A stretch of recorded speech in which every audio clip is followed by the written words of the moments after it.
नमस्कार मित्रों, मैं सुशील कुमार शर्मा सुख समृद्ध विज्ञान चैनल में आपका हार्दिक स्वागत करता हूं। आज हम बात करने जा रहे हैं आपसे कि कैसे लोग निरुत्साहित जीवन जी रहे हैं और ये समझ लेते हैं कि अगर 50 साल से ज्यादा उम्र हो गई तो उनके जीवन का अंत आ गया और अब वो मरने वाले हैं, या बचपन से ही ये सोच बना करके रख लेते हैं कि अरे 50-60 साल उम्र बहुत होती है और 60 साल की उम्र में मर जाना ही ठीक है। इससे उनके जीवन में नकारात्मक प्रभाव पड़ता है और वो वास्तव में 60-65 साल की उम्र में ही उनका शरीर बिगड़ने लगता है और वो मृत्यु को प्राप्त हो जाते हैं। तो ऐसे लोग, आज ये वीडियो मैं उन लोगों के लिए ही बना रहा हूं और वो लोग ये समझें कि जीवन का मूल्य क्या है और जीवन के मूल्य के साथ साथ नैतिकता का मूल्य क्या है। आप मुझे बताएंगे कि जब महाभारत का युद्ध हुआ है उस समय पितामह भीष्म की आयु क्या थी? आपको पता है? उस समय पितामह भीष्म की आयु 160 साल की थी। उस समय भगवान श्री कृष्ण की आयु 93 साल की थी लगभग, और उनसे बड़े थे युधिष्ठिर जी, तो उनकी उम्र कम से कम 94 साल होनी चाहिए। भीम की आयु भी 92 साल होनी चाहिए, दुर्योधन की आयु भी करीब 92 साल होनी चाहिए। नहीं, 92 से ज्यादा होनी चाहिए, क्योंकि ये दुर्योधन और ये भीम को भगवान श्री कृष्ण बड़े भाई कहा करते थे, तो लगभग ऐसे ही समकालीन मान लेते हैं। चलो 93 साल के वो भी हुए, तो अर्जुन की आयु भी कम से कम 92 या 91 साल होनी चाहिए, और नकुल सहदेव की आयु उस समय होनी चाहिए कम से कम 90 वर्ष। और कर्ण की आयु, चूंकि ये कर्ण कम से कम 15 साल बड़ा था, तो कर्ण की आयु युद्ध के समय 100 साल से ऊपर की होनी चाहिए। और उस समय शकुनी की और शल्य इत्यादि की आयु तो उनसे भी ज्यादा होनी चाहिए, करीब उनकी आयु उस समय 125 या 120 से ज्यादा होनी चाहिए। हम इस चीज को ऐसे सिद्ध करते हैं क्योंकि जब भगवान श्री कृष्ण की आयु 125 वर्ष की थी तब उन्होंने इस शरीर का परित्याग किया था।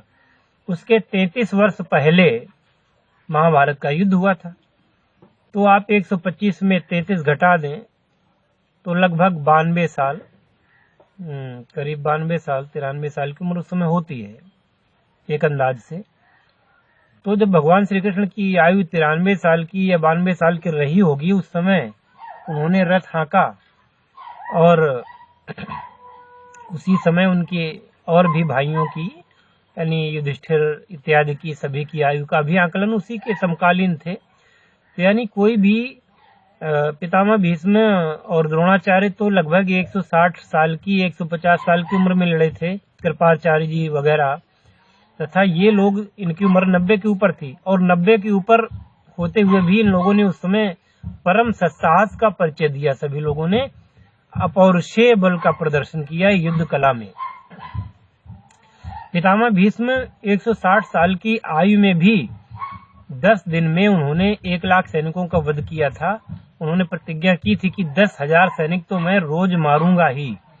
तो 10 दिन उन्होंने युद्ध किया था और ऐसे 1 लाख सैनिकों को तो उन्होंने अकेले मार गिराया था। इतना पराक्रम उस समय था। यानी कि उस समय भी उम्र 100 से ज्यादा ही होती थी। और आज क्या हाल है?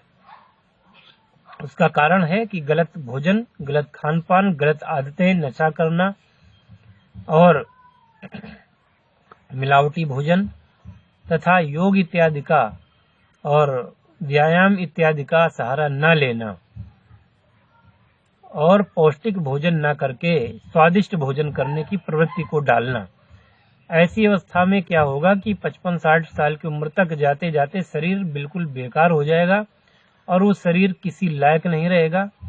नहीं मरेंगे तो मृतक के समान तो उनकी जिंदगी हो ही जाती है। इस प्रकार से हमें वैदिक आचरण को और वैद्यक के विधि विधानों का प्रयोग करना चाहिए। जैसे कि कहते हैं कि अगर सुबह जागते हैं, early to bed and early to rise, a man make healthy wealthy and wise, यानी बुद्धिमान, धनी और स्वस्थ उसको बनाना है तो सुबह का जागना अति आवश्यक है, और वो भी हो सके तो ब्रह्म मुहूर्त में ही। और ब्रह्म मुहूर्त में ही अगर आप ध्यान पूजन इत्यादि करते हैं तो उनका फल भी अक्षुण्ण रहता है। ब्रह्म मुहूर्त सबसे सात्विक मुहूर्त माना जाता है और इस काल में देवतागण धरती पर विचरण करते हैं और उनका प्रभाव सबसे ज्यादा होता है। इसलिए पूजन पाठ इत्यादि भी जो करें तो वो अगर मुहूर्त में ही करें तो ठीक रहेगा।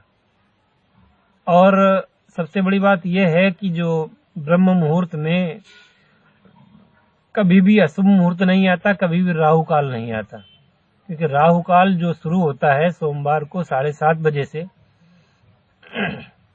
मंगलवार को ये शुरू होता है 3:30 से 3 बजे से 4:30 बजे तक, और बुधवार को ये 12 से 1:30 बजे तक रहता है, और बृहस्पतिवार को ये 1:30 बजे से 3 बजे तक रहता है, शुक्रवार को ये रहता है 10:30 बजे से 12 बजे दिन में, और शनिवार को ये हो जाता है 9 बजे से 10:30 बजे तक, और रविवार को ये रहता है 4:30 बजे शाम से लेकर के 6 बजे तक।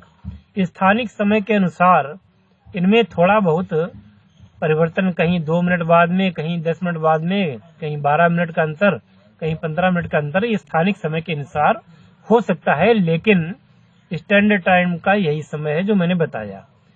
तो राहु काल में बहुत से लोग यात्रा करते हैं, नया काम शुरू करते हैं, तो नया काम न शुरू करें और यात्रा भी शुरू न करें, क्योंकि ज्यादातर एक्सीडेंट राहु काल में होते हैं, ज्यादातर बात बिगड़ती है राहु काल में। राहु काल का ज्ञान न होने से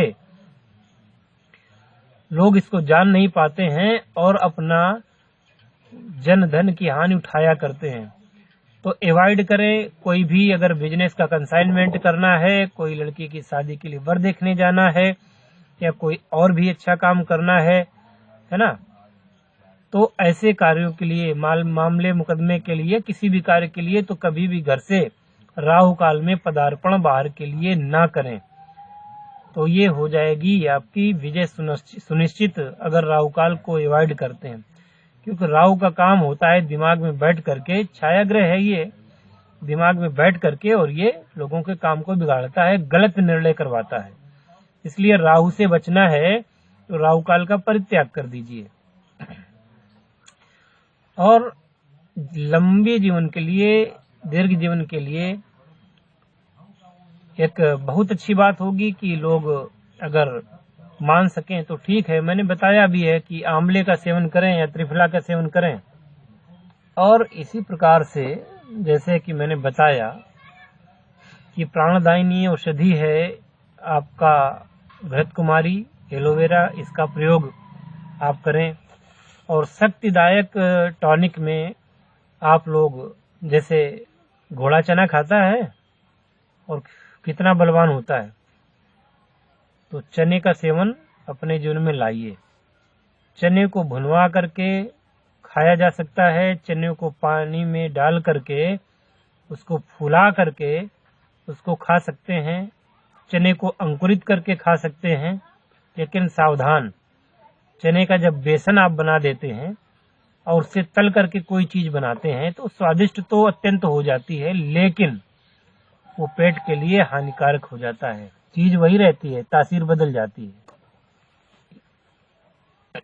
तो मैं समझता हूँ कि ऐसे छोटे छोटे उपायों से आप अपने जीवन को सुखी स्वस्थ बना सकते हैं। शरीर के टॉक्सिन निकालने के लिए आप थोड़ा सा पानी को इतना गर्म करिए जितना कि आप पी सकें। ज्यादा पानी गर्म कर देंगे तो उसको आप पी नहीं सकेंगे।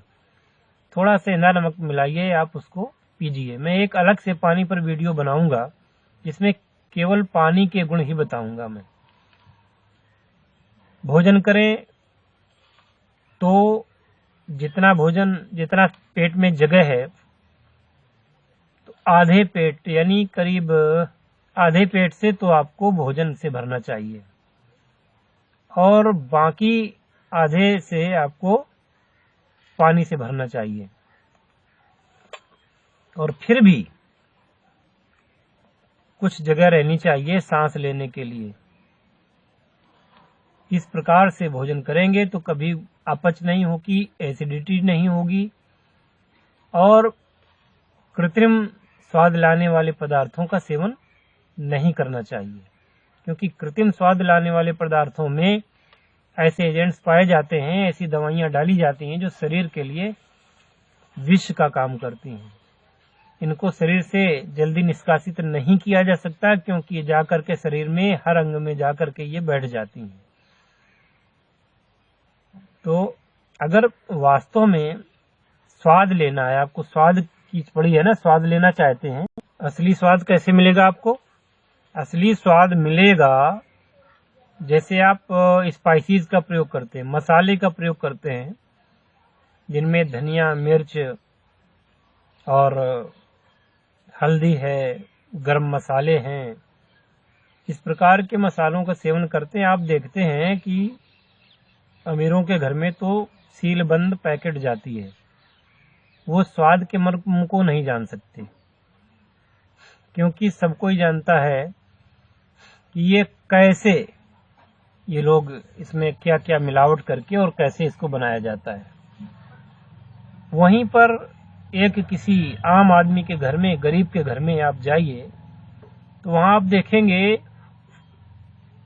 कि उस समय जब उनकी सब्जी बनने जा रही होगी या कुछ भी होने जा रहा होगा, तो तुरंत मसाले को पानी में डाल करके पीसते हैं सिलबट्टे से, और उससे जब सब्जी वगैरह बनाई जाती है उसका स्वाद ही अलग होता है। क्या होता है, आप चक्की से पिसवाते हैं तो उसके जो मूल तत्व होते हैं, इतना वो गर्म करके पीसता है, महीन पीसता है कि आधे तत्व तो उसके नष्ट हो जाते हैं। और कुछ दिन जब वो रखा रहता है तो वो उसमें जो उड़नसील तेल इत्यादि पाए जाते हैं, जो वास्तविक सुगंध पाई जाती है, वो उसमें नहीं रह जाती, वो सब उड़ जाती है।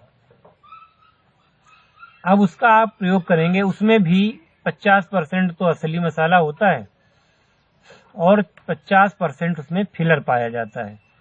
फिलर माने ऐसा पदार्थ जिसको डालने से उसका वजन बढ़ जाए, आयतन बढ़ जाए और मूल चीज उसमें कम रह जाए।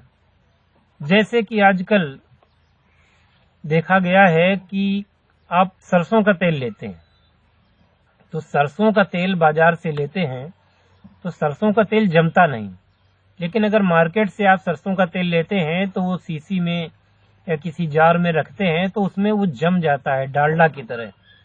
ऐसा क्यों? बहुत कुछ ऐसा हो रहा है जो आपके स्वास्थ्य के साथ खिलवाड़ हो रहा है, आप लोग उसको ध्यान में ही नहीं देते।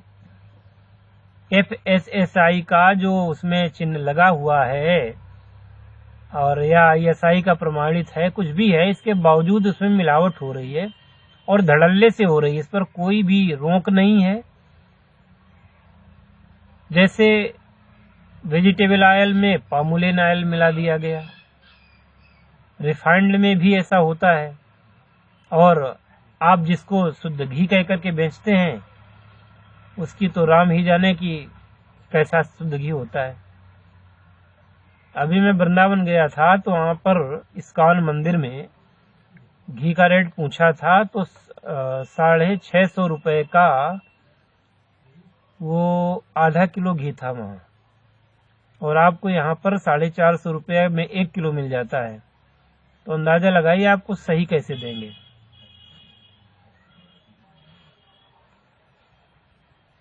बहुत सारी ऐसी बातें हैं हम लोग ध्यान नहीं देते, तो हम अपने शरीर के साथ ये सब होने देते हैं।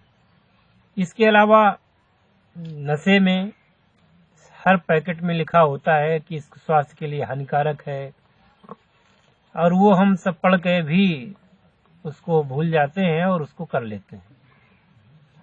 तुरंत तो नहीं मालूम देता, लेकिन जब एक हद से ज्यादा हो जाता है तो फिर शरीर को उसका दुष्परिणाम भोगना पड़ता है और असमय मृत्यु का कारण वो बन जाता है।